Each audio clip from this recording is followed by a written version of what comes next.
My parents said the greatest gift I could give my sister's wedding was if I disappeared forever. I didn't argue. I folded shirts with steady hands, slid documents into a leather folder, palmed the car keys, and closed the door behind me like a final period at the end of a sentence I never wanted to finish. The house didn't sigh. It just swallowed the sound. I can still feel how thin the air was in my chest, like I'd been holding my breath for years. The next morning I listed my apartment for sale. I called the bank. There was a joint account my father believed I'd forgotten. I hadn't. I froze it, moved what I'd contributed, and left the rest in limbo. My name is Eva Hart, and this is how my family's cruelty became their undoing. What happened 4 years ago broke me. What happened last week stitched me back together. They wanted me gone. They forgot who paid the bills. Growing up, my sister Brooke was the golden one, 2 years younger, prettier in a way people like to tell you is harmless, louder in a way that fills rooms. Our parents, Thomas and Marissa, never hid the math of their affection. When I graduated college, they took me to a cheap restaurant and called it a celebration. When Brooke got into community college, they threw a party for 50. I built a career in marketing, bought my own condo, traveled when I could. She pinballed through part-time jobs and came home broke. Guess who they called responsible? Her. Guess who they called selfish? Me. The room had that quiet hum of ordinary life, and somehow I felt completely outside of it. Still, I showed up. Family dinners, holidays, birthdays. I brought gifts, carried conversations, and swallowed every insult wrapped in concern. Then came her engagement, 8 months of dating, and suddenly we had a miracle to orbit. Every meal turned into a wedding meeting. I offered to help, even offered to pay. They stared like I'd interrupted a prayer. There was a steadiness in my bones that surprised me, quiet, but unbreakable. 2 weeks before the wedding, Brooke exploded over a missing seat at the reception. "One extra guest ruins everything," she screamed. Then she turned to me, eyes glittering with a mean, familiar light. "This is your fault. You ruin everything." I waited for my parents to defend me. They didn't. My father sighed, almost bored. "Maybe Brooke has a point, Eva." My mother added the line she'd practiced for years, soft and lethal, "You always make things heavier. You never seem happy." I looked around that living room, her tantrum, their small smiles, my quiet, and realized I'd been standing outside my own family for years. I laughed once because they were right about one thing. I wasn't happy. Not with them. They wanted peace. I gave them silence. I didn't cry. I didn't beg. I packed 3 suitcases, the wooden box my grandmother left me, and every bit of dignity they couldn't steal.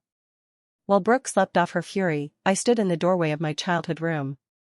The posters were gone, but the air still smelled like dust and a life pressed flat.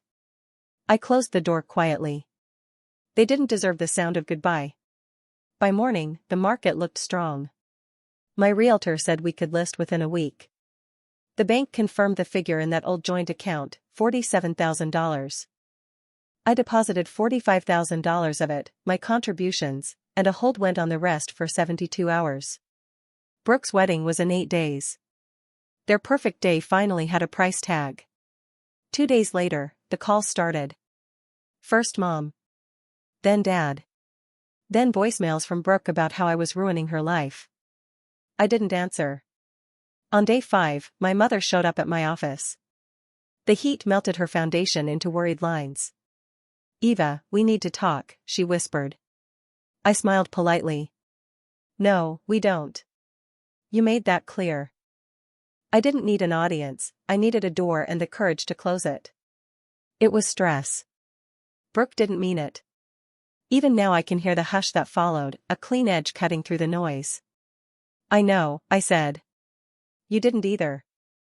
There was a steadiness in my bones that surprised me, quiet, but unbreakable.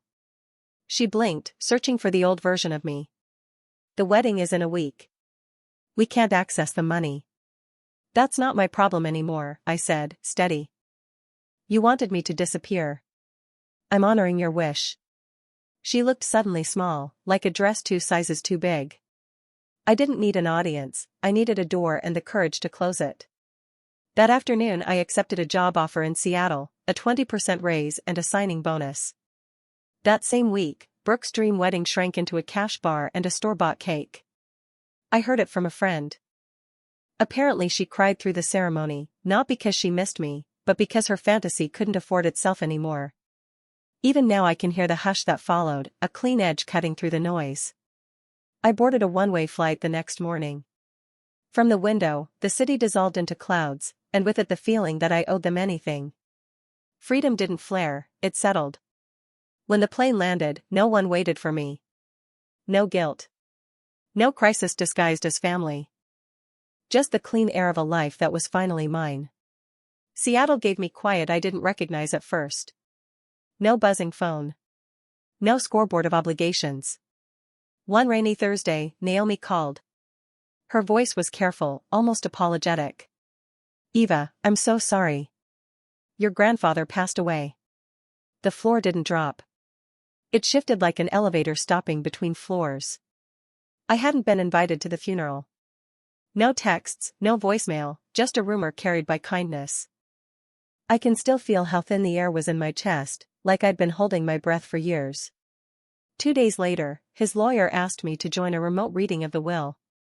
I sat at my kitchen table, hands folded, breath thin, while he went through the formalities, the house, the investments, the life insurance, even the classic cars he polished every Sunday. Then he said my name. "To my granddaughter, Eva, I leave my entire estate." You don't always get closure from people. Sometimes you get it from yourself. Silence found a chair beside me. Brooke was left $5,000 and a letter. My parents received nothing and a single sentence noting they'd shown their character. The valuation landed near $2 million. I didn't gloat. I couldn't. I pressed my palms against the cool table and let breath return in small pieces.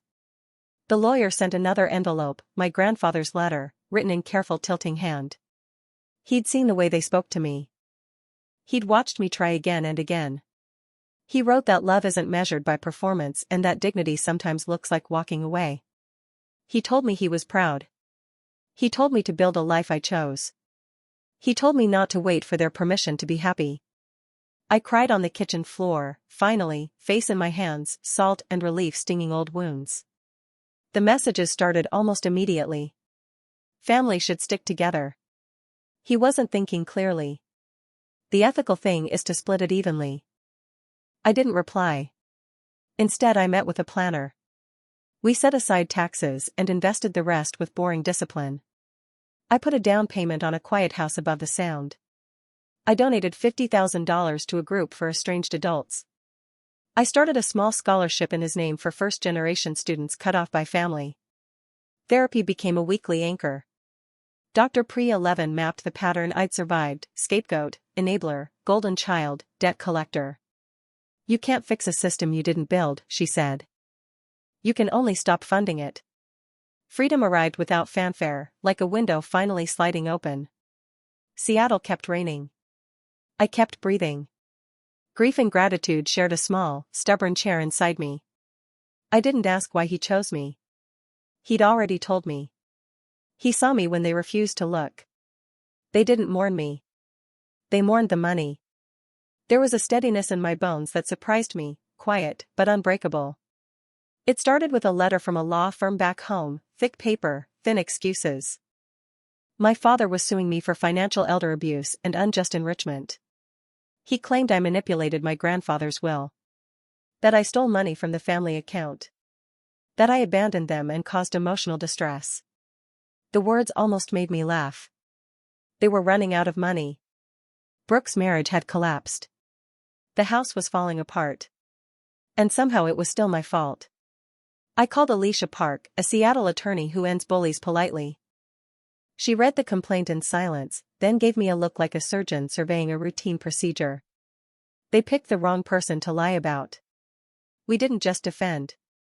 We countered for defamation, harassment, and intentional infliction of emotional distress, and we filed a motion to make every communication part of the public record: the recordings, the emails, the voicemails.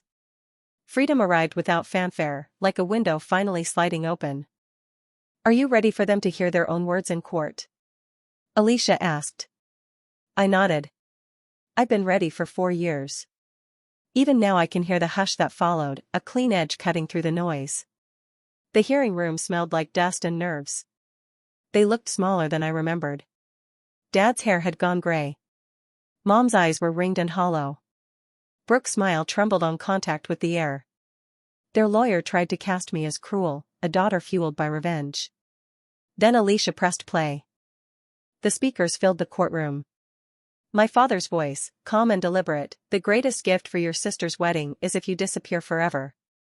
My mother followed, soft and rehearsed, "You always make things heavier.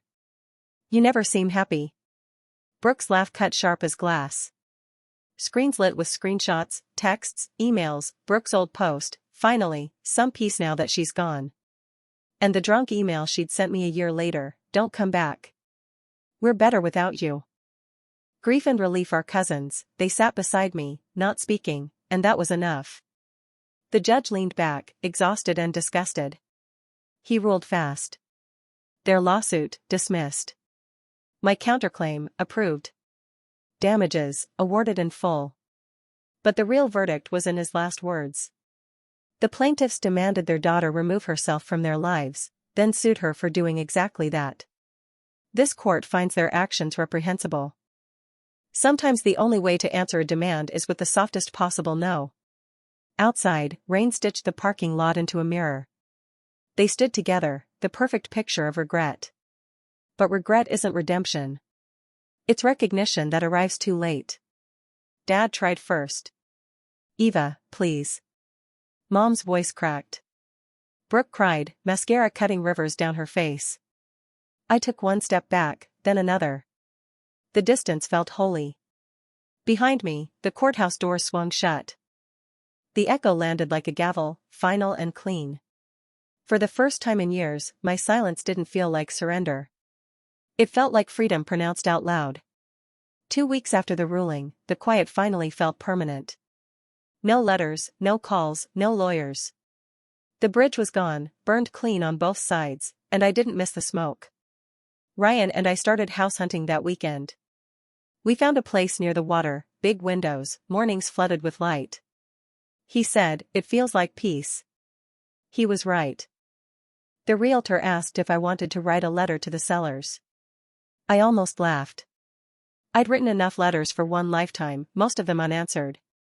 Some nights I still wake expecting the phone to ring, but it doesn't. That stillness is its own kind of mercy. People ask if I regret taking it to court, if I should have been the bigger person. I smile and tell the truth. I already was. I just stopped shrinking to fit inside their love. Last month I started a small foundation for adults cut off by family, people told they were too much when all they wanted was to be enough. We call it the Heart Fund because healing sometimes means turning your last name into something that finally helps someone. Our wedding is next month. Small, honest, full of laughter. Morning light spills through our new kitchen windows, and for a second I catch my reflection smiling back. No ghosts. No guilt. Just me, finally home. My grandfather's old friend will walk me down the aisle. My chosen family will be there. My past won't. I used to think freedom meant running away. Now I know better. Freedom is walking forward and never looking back. They asked me to vanish. I chose to be free before saying goodbye. I can still feel how thin the air was in my chest, like I'd been holding my breath for years.